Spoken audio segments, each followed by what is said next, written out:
ẹ̀yin èèyàn mi ǹjẹ́ ẹ mọ̀ wípé ní gbogbo ìgbà tí mo bá ti ń rántí ìrìn àjò mi lọ sí ìlú Dubai yálà mò ń wo fọ́tò ni àbí mò ń wo fídíò inú mi máa ń dùn ó máa ń mú ayọ̀ mi kún.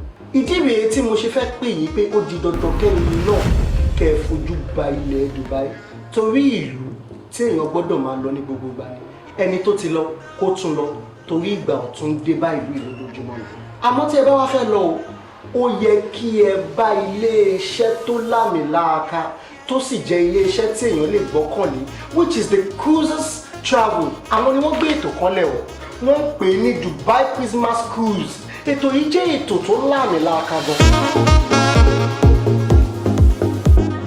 350,000. Yes sir. fún gbogbo ìrìnàjò àti ibi tẹ́ fẹ́ gbèyàn lọ. Bẹ́ẹ̀ni sir. ẹ ṣe èmi bá sọ fúnlé màá sọ fún àlejò màá sọ fẹ́ bí gbogbo wa la jọ máa lọ síbẹ̀. Okay sir. ẹ ṣe gan. Bye sir. ẹ̀yin èèyàn mi ìfà ńlá lélẹ́yìí o ìfà ńlá tí ò gbọdọ̀ fòye dá lélẹ́yìí ẹ wo bí ẹ jẹ́ ká jọ pàdé ńbẹ̀ torí èmi náà máa wà.